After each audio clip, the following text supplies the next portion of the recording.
All What's right. up, Brandon? What's up, brother Pablo? Brother Oh, Chandeep? so good to see you.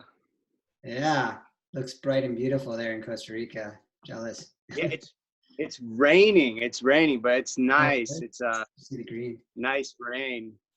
I kept seeing Pablo show that beautiful view, so I got a plant just to emulate. Nice. Jeanette's just got a bunch of plants in our backyard. Actually, I just bought her 2 trees for our anniversary. Oh, congratulations. Thank you. Congratulations. How many years? 1 year of marriage. 420. What? Yeah. Nice. Big deal. Big Yeah. big special day. Yeah. Well, thanks for coming on. Really appreciate it. Pablo generally gives beautiful intros, so I'm gonna let him tell our viewers about you, Brandon.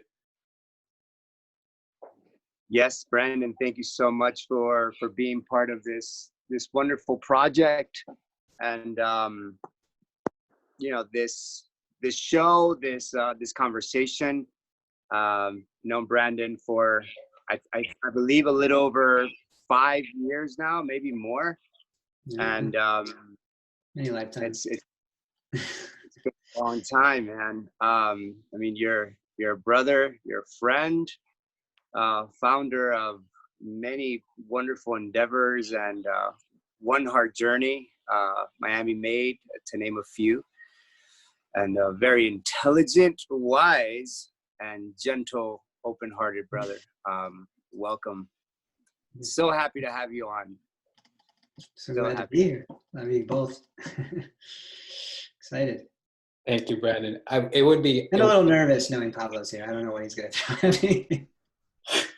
I think Pablo comes up with beautiful insights and questions, and it's what's been amazing about the past few sessions that we've done is we've gone to learn so much about the people that we're talking with, and I think Pablo and I have gotten to know each other more too, and it's been a beautiful growth that we're all doing together. As one of our mutual friends, Keith, would say, it's co-elevating, right? And that's what's great about it. Brandon, it would be great if you could give a little bit of your self intro, both from the business perspective as well as what you've done after, and just give a little bit of your story for the viewers. Yeah, absolutely.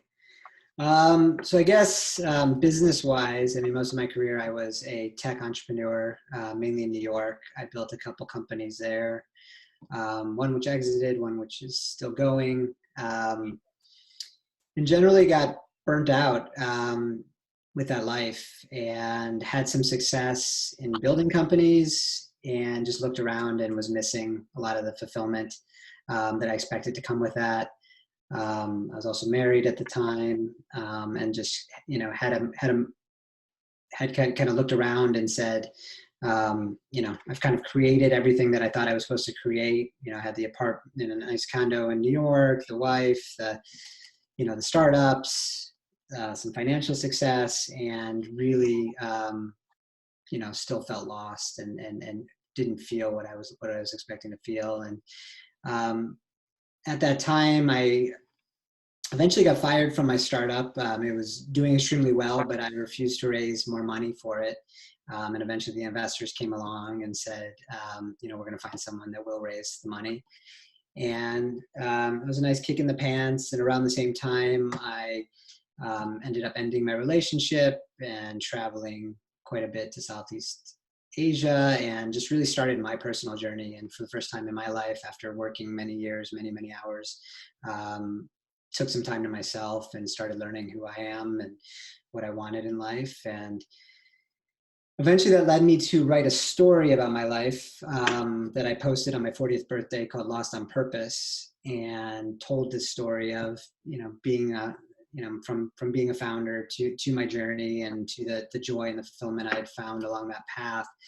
And it ended up going viral, and had a lot of people reaching out with the same kind of story, and looking for answers, and having a lot of financial success, having a lot of career success, and wondering what's next.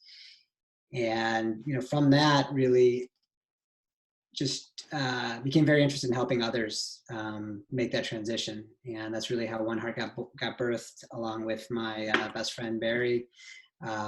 Brought him on board, and we initially started a few companies, one of which happened to be One Heart Journeys, or One Heart. And we just, from taking, what we do now is we take entrepreneurs, leaders, change makers on week-long journeys as part of an 8-week program to really give them an opportunity to transform their lives in every way, connect them to a beautiful community of fellow leaders who are really interested in leading from the heart, living with more joy, living with more fulfillment. And after we did the first journey, we were basically hooked, just couldn't think of anything that could be more impactful to do with our time, and started saying, let's go all in on this, and have been building that out really for the last couple of years. We've done 6 journeys. Obviously, I think, Pablo, you've been on 4 of them? Or? 4. Yeah. Chandeep, I believe you're on journey 3. Yeah. And journey 4. Okay. Yeah, and so it's been an interesting ride. Each one is with its own challenges, but we've just met an amazing group of people. The tribe, as you know, is just such a resource for so many, and the community itself really is the medicine, along with plant medicine and Pablo's medicine and all these other medicines that we do provide to people on these journeys. Nice, thank you. Yeah, absolutely. I mean, so many questions, so much interest comes up, and that sharing. And the first one that I recorded to make sure that I stay focused with what's important and what's relevant, to match the quality of this show, Through the Fire. Like, what does it mean? Why is the name of this show Through the Fire, and why is it important for us to see where this fire is? And I feel, in Chandeep, and I feel that there comes a point in every man and woman's life where we get to face our own light and face our fears, our fire, our depth, and all that whatever that means to all of us, and we get to walk through that. And one thing that stood out for me is, and that's been standing out from our interviews and our friends and colleagues that we've had on this show, is that part where everyone gets a break point. And my question to you is, how do you know you were burnt out? What were those signs? Yeah. I guess for me, it felt like, I was kind of going in loops, and there was nowhere I wanted to go. And I was trying to use my mind to get out of whatever loops and boxes I felt I was in, and had no solution to get outside of that box. And my thinking just kind of kept me, kind of going round and round, and couldn't see a way out. And I mean, from a work perspective, I'd always wanted to do something that would support humanity, give back. I always felt a call for that, but I think I was able to suppress that pretty well, and just be very single-minded. And I need to achieve success. I need to get to a certain point, and then I'll be free to do what I want to do. And I just had a single-minded drive that always got me kind of where I wanted to go, for as long as I could remember. If I wanted something bad enough, I just found a way to get there, and I always had that kind of next step thing there. And I just got to a point where there was no next step, there was no next thing, next goal, because it was time for me to open to something much larger. That's very interesting. The one thing that pops up is, I feel like a lot of entrepreneurs face this, is, do I go make money, or do I go do something that helps humanity, and I may or may not make money while doing that, right? Yeah. It's a very hard thing, because I feel like one of the things that's promoted in the VC world where you received investment from was, hey, you have to be focused, right? You have to do only one thing, and you have to maintain that focus. And if you're doing something else, then it's not okay, because you're no longer doing the thing that we invested in you for, right? Yeah. And that's hard, because as entrepreneurs, I feel like we're creators, and we just inherently, I think everybody's a creator, but you've manifested something already, and you want to continue manifesting more and more things. Mm-hmm. So can you tell me a little bit about what that experience was like for you, having to suppress that part where you wanted to help and you couldn't? And how did you reconcile that? And if you could go back and do it differently, what would you do now?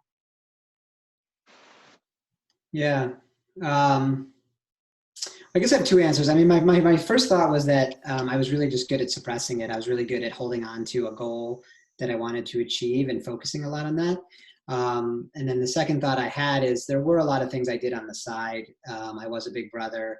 I did mentor. I worked for a group that helped formerly incarcerated people become entrepreneurs and start companies.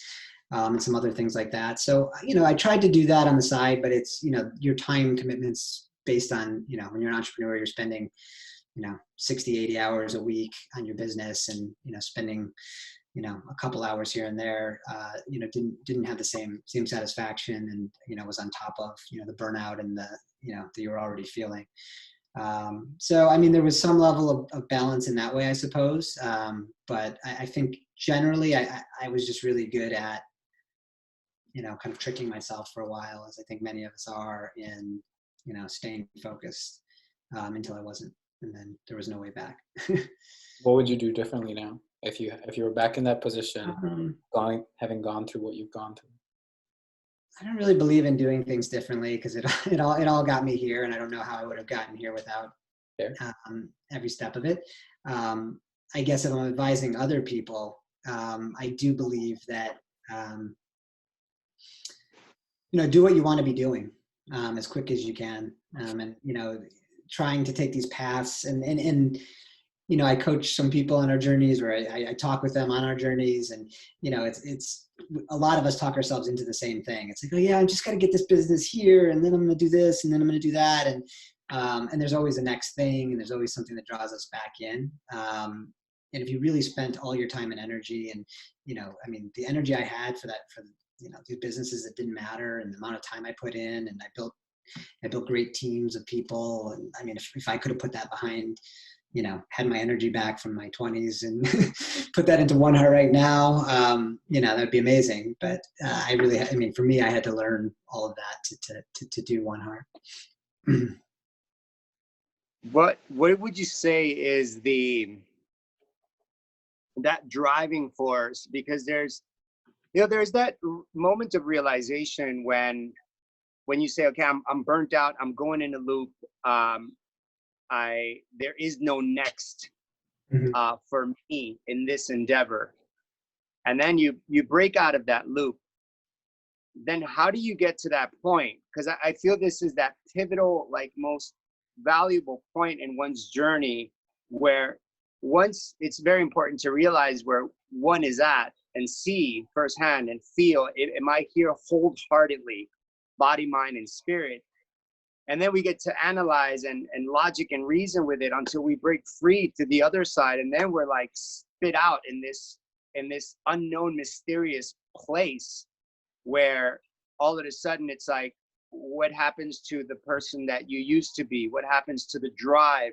What happens to the creativity? What happens to the next business choice, the next endeavor, the next startup, the next job, the next career?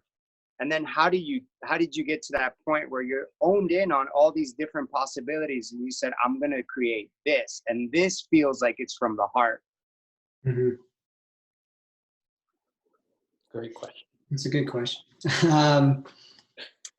Luckily I was able to take a little bit of time back, and which I had never done. And so that allowed some time for reflection. It allowed me to flow and for the first time not think about things. And I think when I got back, there was just this drive to do things, and all this creativity kept coming in. And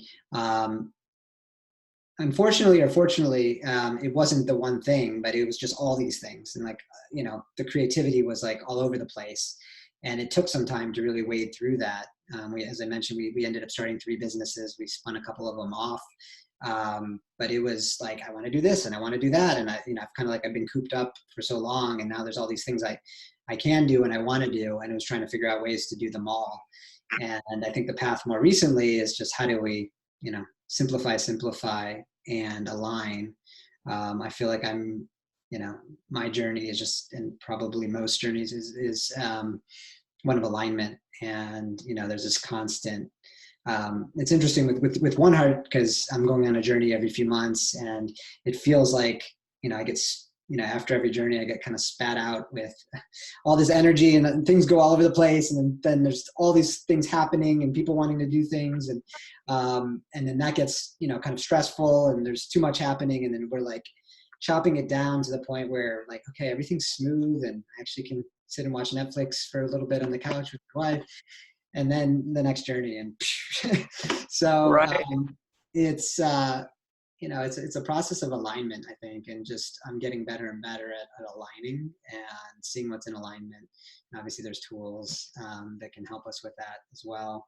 That Pablo is a master of many. But yeah, I think for me, it's been my process. Sure. Just a quick question. I know that you talked a little bit about this alignment, and you talked about expansion and contraction too, and that I feel like everybody goes through that process to come into alignment, right? And it's a constant process. You're expanding and contracting.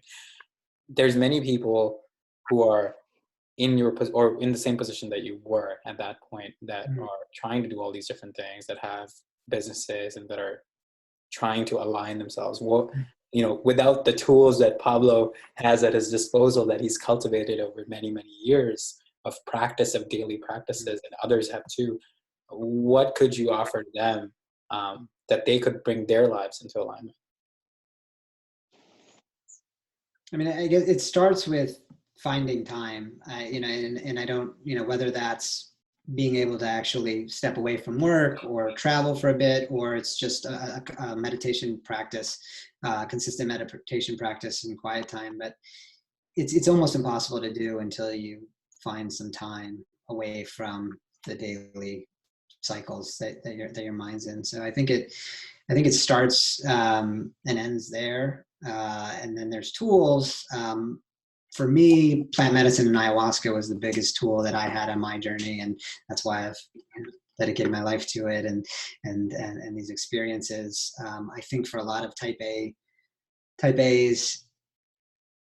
we like the extreme. We like to go all in, and it's hard to find a way to go more all in a week and really just tap in and realign yourself as much as you can. With plant medicine, and I think with our journeys and some of the stuff that goes along with that and the other modalities, being able to do that is pretty powerful. And then taking and giving yourself the time to integrate everything. That's fascinating. I can resonate with, when you say, plant medicine as your practice, and also your business, also your space where you get to share.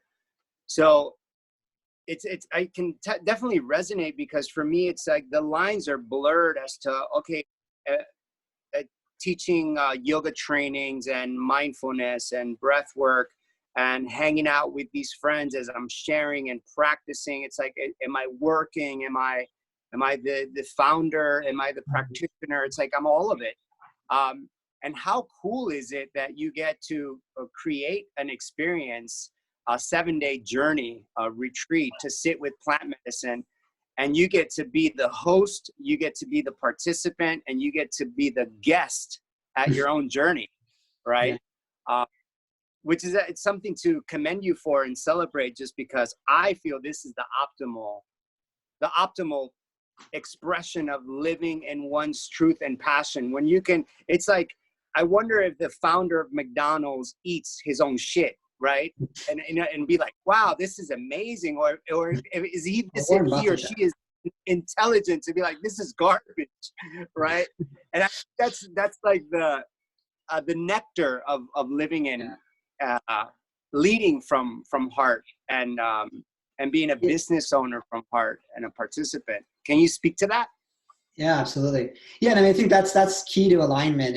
And as a branding and marketing guy, I was always a guy to put flashy brands on things and help sell stuff. And my clients were Coke and McDonald's and all these people, and I was always selling stuff and helping people sell stuff I didn't believe in. And as I got further in the career, disagreed even more and more with. And I got to this point where, and this happened in one of my early ceremonies, where it's like, I was kind of like, I have no skills. I'm useless because, what I'm good at is branding and coming up with ways to sell shit that people don't need and don't want. And I have no interest in desire in doing that anymore. And like, it's such a useless skill. And what am I going to do? And so, for me right now, I can only do anything with something that I believe in. And like, I'm literally shut down. Like there's nothing processing. If I'm like, even when I'm trying to sometimes consult friends or give advice, if it's something I'm totally like unaligned with, there's just, a lot of the thoughts don't even come. So, I don't know if I did that or if the universe did that, but there's been this kind of split where like that existence of me doesn't exist anymore. And identified with that for that was my main identity, I would say, for my 20s and 30s. One of the things you said earlier, Brandon, was that you were looking for this sort of fulfillment that never came, right? You were looking for that fulfillment that when you started out, it seems like you're there now because you can't focus on the items that you don't want to do, that you're not fulfilled by. What was that search like for you? And were you cognizant at that point or were you aware at that point that you were searching for something that fulfilled you? Or was it just that mental focus on, hey, I just want to keep going? Yeah, I mean, I guess, how it felt was I constantly look to the future and constantly look to what's next. What can I do more? What's next for the business? Where do I move next? Where, I was never, I was always looking, the relationship was never quite right. And, looking back, there's a lot of ways I could have found fulfillment in the life I had. And there certainly were, certainly were beautiful moments and, it was a beautiful life. But I guess it just really didn't know how to live in the present and take any of that in. And it's still a struggle. But I think that's, I'm someone who, I don't live in the past much at all, but it's a lot of future, a lot of, either tons of excitement and visioning of the future, or there's worrying and concern. And, I go back and forth between those. So I think, when I'm fulfilled, when I'm joyful, when I'm enjoying life the most, it's being present. And that certainly happens on our journeys. You're kind of, I won't say forced into that, but that's just the environment and experience. And, trying to live more and more in that. Part of that has been moving away from New York to Miami, and then I was in an apartment in downtown in Miami, and now we're in a house and a little bit away. And I think Costa Rica is next with Pablo, but like moving away from needing as much and needing the energy and everything circling and around, and just being comfortable in what is. And I think COVID's been a good example of that for all of us as well, and just what it feels like to stay put and to pause for a bit. And I found that to be a helpful exercise for me. Sorry, Pablo, go ahead. Thank you for that. In connection, since you brought up COVID, how do you feel with the retreats being outside of the United States and various places where our guests need to fly in and out? How has this affected your the your experience with One Heart Journey, with facilitating retreats, with obviously putting a pause on the retreats, and are you working on other things in the interim that keep you connected and keep you active with the One Heart Journey or with any of your offerings? Yeah. I would say for me, it's been a couple things. I mean, one, it's been almost an excuse for a pause, which I feel like I've needed. It feels like we've been on a roller coaster since, I mean, Journey 2 was only like a year and a half ago. And like, since that point, I got engaged on Journey 2 and married after Journey 3. And, we basically started this business and, things took off. And so it feels like I've just been on kind of one quick shot. So part of it has been just, okay, step back for a second. Don't try to create too much because, it's challenging. It's challenging times, and there's certain things that are going to work and not work. On the other hand, it's also brought up some desires to create and to figure out other thing. I would say for the most part, though, for me, it's made me want to double down on what I'm doing. And for me, that's we've been weighing the move to Costa Rica. We've been weighing, building a center or creating a center or creating a more permanent version of One Heart. And, I've just been feeling more and more into that as it's kind of been taken away right now. And, not that would solve the travel issues, but there are, it is challenging to travel in and out for all these journeys and whatnot, and, kind of getting a home and a place and really committing to that, feels like what I've been tapping into a lot, and giving myself space to just manifest that and think about that more than I've been able to, because we've just been, running around and with journeys and other things. And Brandon, how does that tie into your mindset? And in general, too, you mentioned that you're balancing between the worrying in the future and the excitement in the future, right? So how do you balance that in this COVID situation, and how do you, more broadly, how do you balance that generally in your life? Well, the best balance is to stay present and not be. I think that's been the most balancing for me, and really dealing with, I mean, generally the worrying and that is just, you want to cut it out as much as possible. So, I mean, just using practices to try to stop those thoughts when they happen. Been tapping in and doing that more so.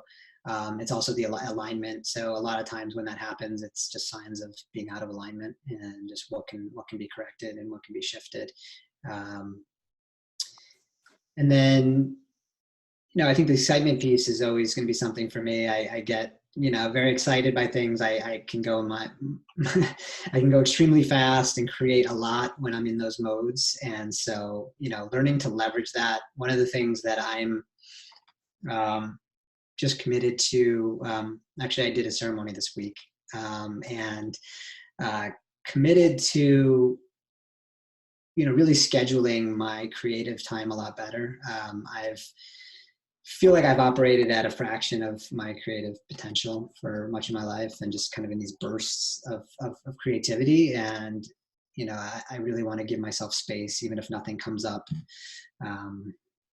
for that creativity to happen. And so part of that is trying to remove the amount of complexity to the business and to things, in my life, and, create as much simplicity. And then, toying with even having, a couple of days a week where I'm not on email at all, outside of the weekend, but having days where it's just a non-email, it's a work day or a creative day, but it's not it's not, I'm not taking any emails or messages. And so going to be playing with, experimenting with a lot of that, but really want to tie in, figure out how to, really optimize the creative output. Where do you think this creativity, I know that creativity is inherent in everybody, but where do you think your expression of creativity comes from? Like, have you always been creative since you were a kid, or has this been more manifested as you've gone older and older? And was there a turning point for that? Yeah.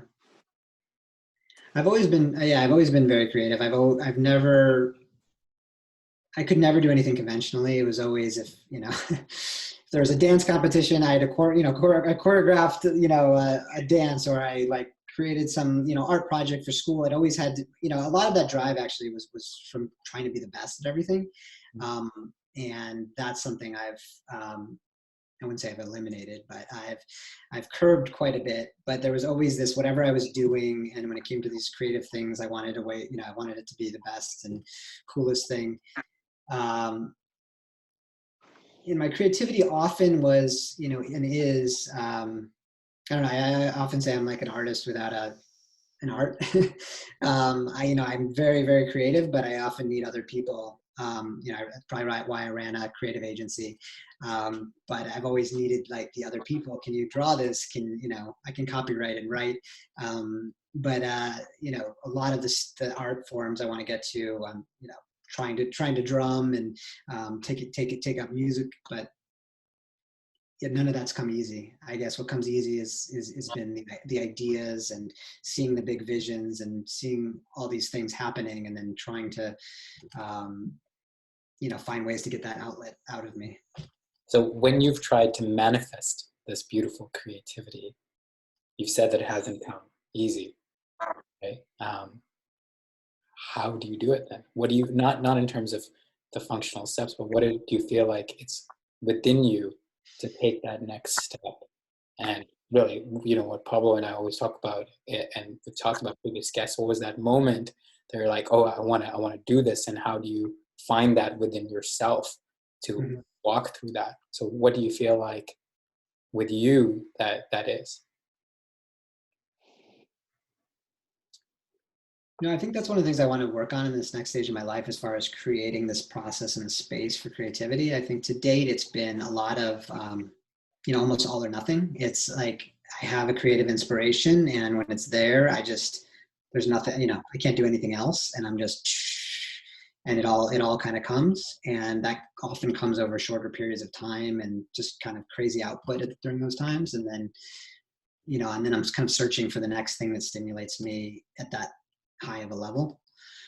So it's been, something coming along that's just, I guess, challenging enough and creative enough, and, kind of fits in line with, what I want to do, what I want to put out, and feels worthy of my time, and, just kind of all these pieces. And then, I kind of go off and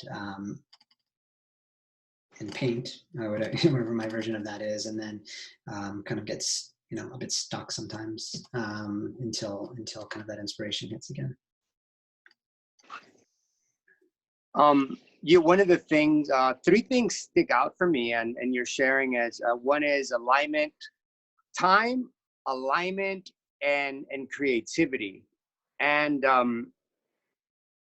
how has your journey with these conscious practices, whether it be meditation, mindfulness, plant medicine, and these different self-realization practices, how have they work? How have they work with your time, your alignment, and how you're creating now versus before? Mm-hmm.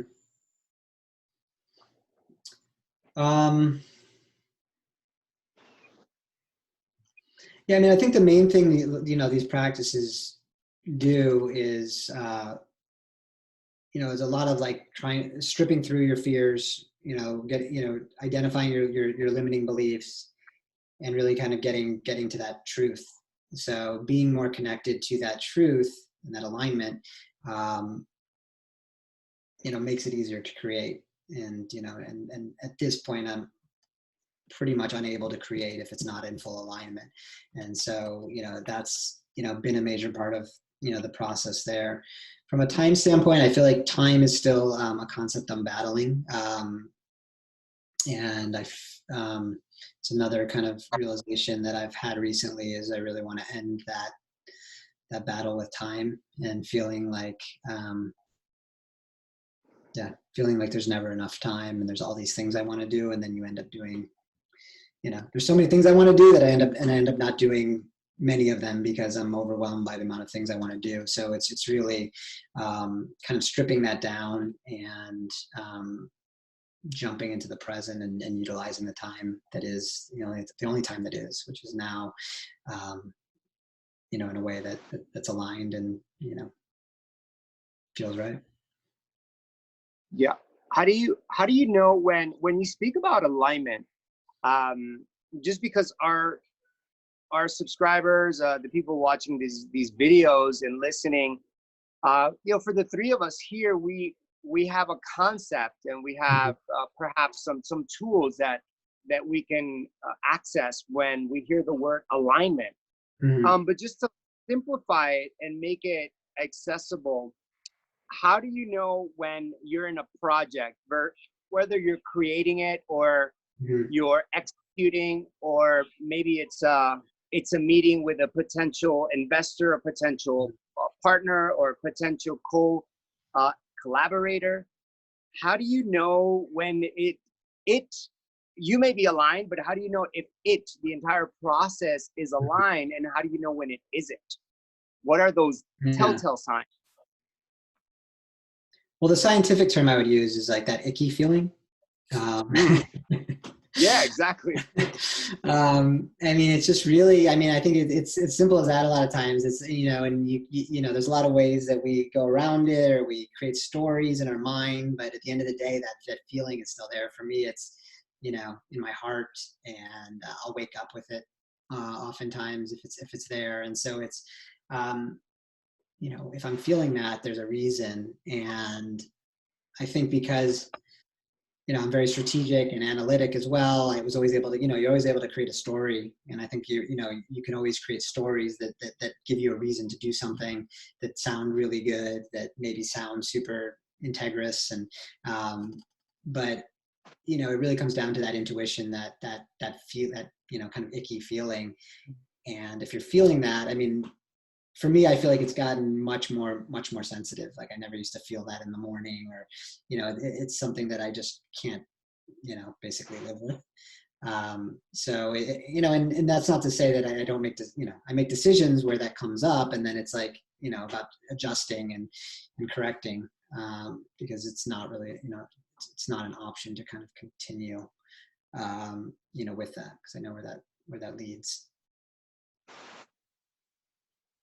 Yeah, and so one thing that I love about co-creating with you, and about working with you and being on the side of the team, is that I've been blessed, right, to have that icky feeling, and you know exactly what I'm talking about. Like we've both been in positions where it's uncomfortable, it's sticky, it's like, oh, this doesn't feel good. And the beauty about our relationship, and the transparency, the genuineness, the authenticity, is that we get to express it, and to be like, hey, this doesn't feel good.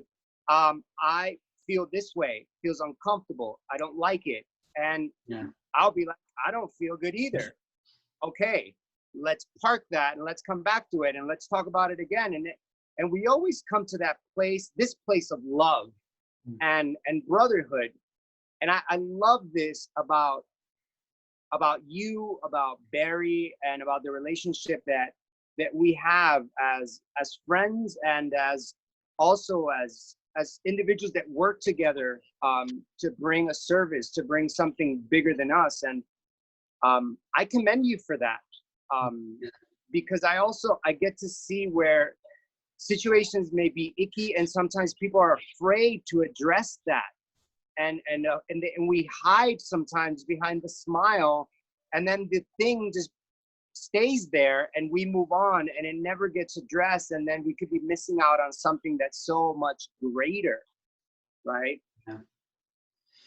It's a little bit of rant in there, I think there's a very interesting distinction though between uncomfortable and icky, right? For me, and that uncomfortable, maybe the icky feeling of and being uncomfortable is an invitation to inquire why that feeling is icky and why it is uncomfortable. And Brandon, back to you. I'm sure that sometimes you get that feeling and you're like, this is uncomfortable, or like, it's going to be hard to do this. It's going to be painful to do this, versus this is not in alignment and it's a different feeling, right? How do you distinguish between both of those?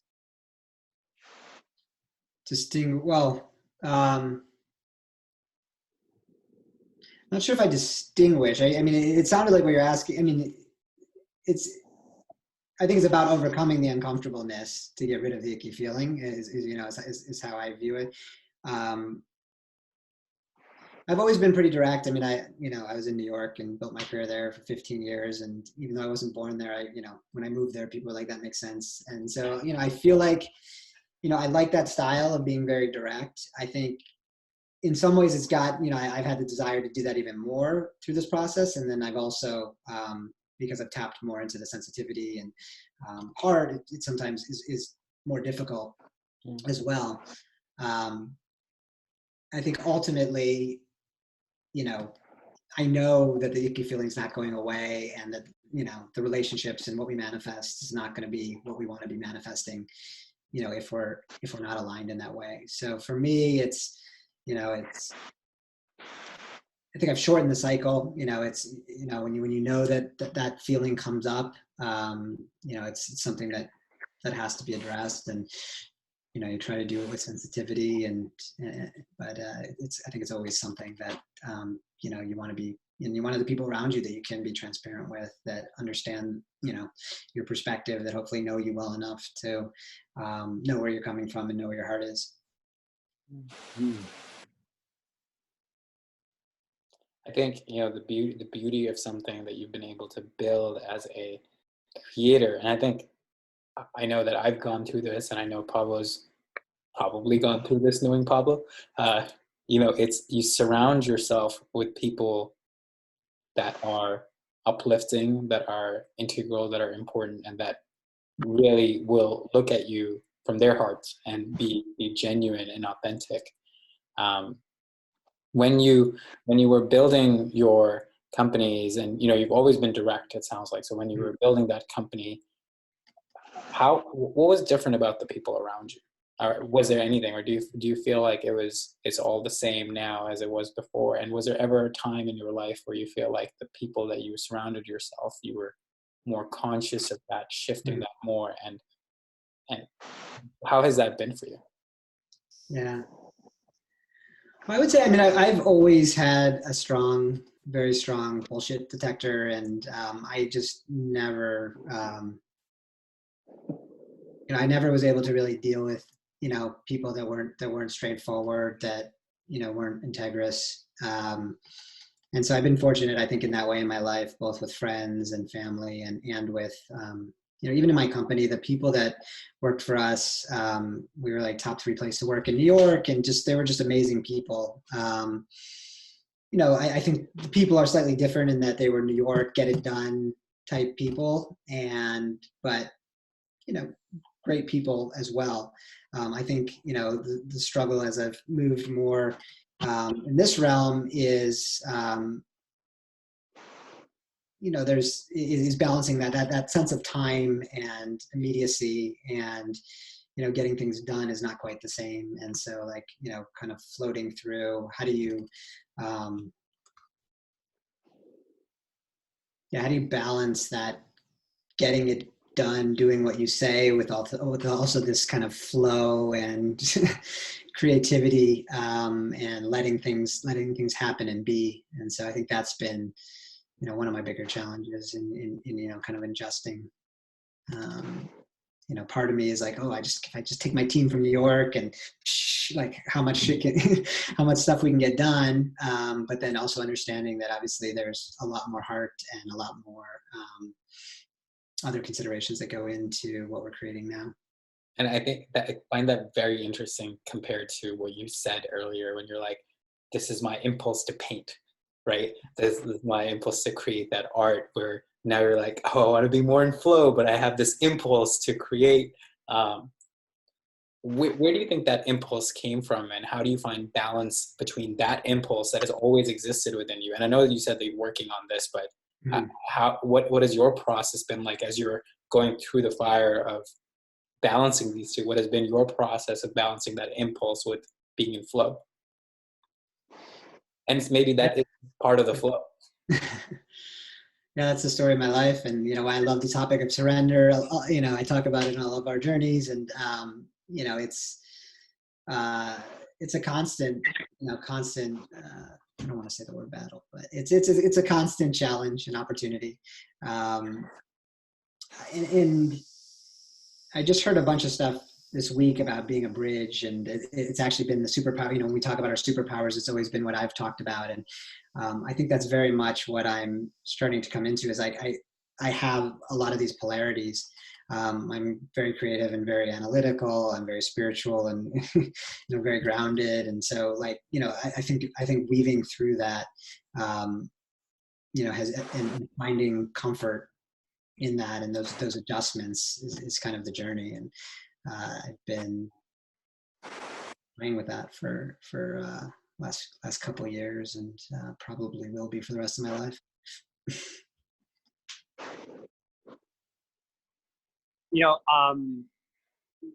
What do you think? What do you feel? How do you feel your superpowers have play a role in how you live your daily life? And if you could talk about your superpowers too. Pablo and I know, if you could go into what is your superpower. Yeah.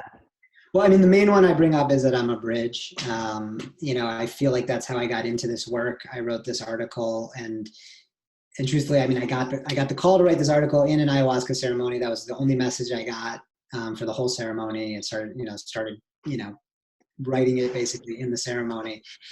And the reason for that was, because I am this bridge that can, kind of understand this spiritual world, this creative world, this heart-centered world, and then also, this analytic, very, very grounded, mind-led world. And so I feel like that is my superpower, and weaving those worlds together. I feel like that's the mission of One Heart in many ways. And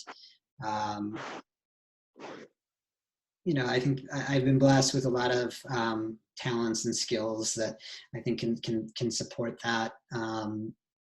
And a lot of that revolves around just creativity and the things, that I'm able to get my mind around. And I think many definitions I've heard of creativity is really the ability to bring concepts together. And it's really creating those, bringing complex concepts together in different ways. And I feel like that's what I'm always, I'm always doing, because I'm seeing things from different perspectives, and the way they come in, creative of something new. Pablo, I think we're getting some feedback. Maybe it's just the rain, but some sort of feedback. I'm sorry, I couldn't hear the question. What's that? I'm just saying there's some sort of feedback, I feel like, coming from the rain or something like that. Just wanted to bring that up. Yeah, it's because I live in the rainforest. It's downpouring, so that's the feedback. You're not using a rain stick. You're not using a rain stick right now while we're talking. Yeah. It's hard for me to hear you guys. So what I can do is I can mute my microphone, and this will support you guys. Oh, Pablo's disappeared. Turn your video off. Pablo, can you repeat the question that you were asking Brandon about his superpowers? Yeah. Can you guys hear me okay? Mm-hmm. Yeah. So my question is, how do your superpowers play a role on your daily life?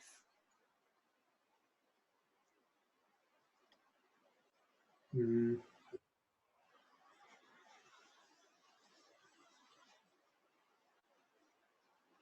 Might have stumped me. I guess if I think about creativity, it's a,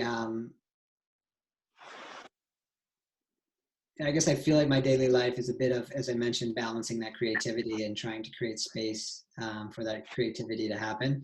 And sometimes feeling pressure or struggle when it's not coming. So I guess there's that kind of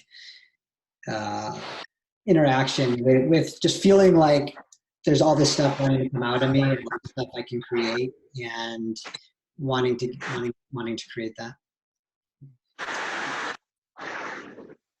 Does that make sense? It makes sense. That makes sense. I hear. Sounds like that downpour is coming hard, Pablo.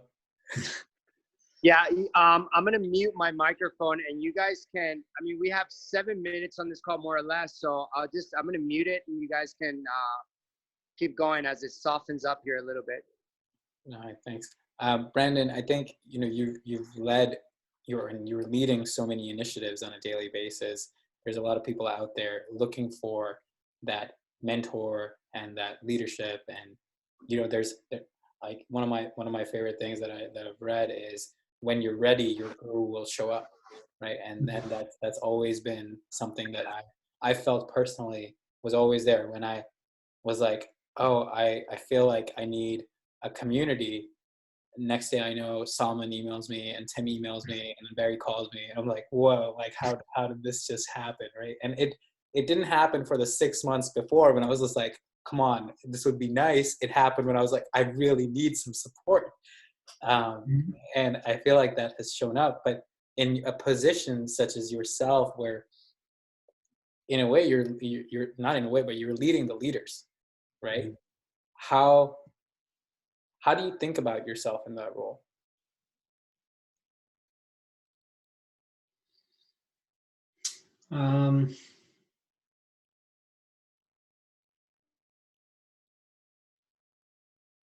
I guess I try not to, but I mean, the best thing that I think I can do is be the best me and continue. I feel like me doing the work, there's always something that I'm learning. And as long as I continue to learn and I continue to progress, there's something I have to share with others. So, trying to stay in my authenticity, trying to just, do what comes from the heart and what feels. And I believe a lot in lead by example, and leading behind the scenes more, and just doing the things that that you believe should be done, and people will notice as they notice, and not trying too hard, trying to be out there too hard. I think it's also difficult with with the people. We have a lot of type A's, a lot of leaders on our journeys, and I've learned a lot of lessons as we go, but trying not to kind of corral them too much, trying not to, provide as much, freedom as we can, so that everyone can lead in their own way, and just, going on with my business in the way that feels right to me. And if others find, something to learn from that, great. What are some commonalities that you feel like help these leaders grow, help these leaders be more heart-led? What is something that you've consistently seen happen throughout all these journeys that you've been a part of? And actually, what has that growth, what has that change been like that has added positive impact to these individuals' lives? Yeah, so I mean, as you know, and we theme the days and in some of the talks, and I think the two most important themes to me still are surrender, and I think when this group comes in, it's almost a foreign concept. I used to talk about it with quantum physics, and have since adjusted, but there, it's a complex subject, and it's amazing the conversations that we have, and how many people coming in like didn't even understand what that meant, and then leave with a full understanding. We had people read the surrender experiment going in, and do some prep work on that. But I think it's almost a completely different way to live than a lot of us are coming in, and I believe it's really the only way to live a fulfilling, a fulfilling life. If we're not able to trust and surrender and allow and let go, we're always, no matter how much success we have, we're always clawing on for the next thing, and climbing for the next thing. So it's really, about that surrender. And obviously there's a lot of things that go along with that, as far as trust and letting go, and different different practices. So I think that's a huge one. And then self-love, I think, is another big one, which we explore. And I think a lot of people think because we're leaders and a lot of people have come in with success and seem like they have a lot of things figured out, that we have a lot of self-love. And I think a lot of times we're in the positions we are because we maybe lack that self-love. We're trying to create these achievements and create more and more, to overcome something else. And we had, I'll use his name because I know he's okay with it, but Keith Farazi, who's one of the most successful, amazing people we've had on our journeys, came into Journey 2 saying, and brought up, I don't know what self-love feels like. I've never experienced that. And, can everyone stay around and people who have experienced that tell me what that's like. And then from that, we created a module around self-love that's been, very, very powerful on our journeys, which my wife and Barry, created. And I think that's another really powerful concept. And you see people like, I don't know how else in a week, people can go from not understanding surrender and self-love to viscerally experiencing both. And I think those are the, two most useful things I can imagine, gaining, I guess, in a journey or in life. So, I think those are the big lessons for me. Thanks for sharing. Maybe we can end with your first time that you met Pablo. What was your thought process, and what did you think? I think every person we've had on this has talked about that. I'd love to hear what your first experience with Pablo was. I'm trying to remember when we first met Pablo. Probably like, who is this guy? Why is he yelling at me? Right? Yeah. Am I not doing the yoga pose right? Yeah, I don't know. I mean, I guess, I feel like I've, always felt like he was a brother. I don't remember a time when it didn't feel like that. Very early on, Barry introduced me to him, and we started a group here called Miami Made, which was an organization of founders that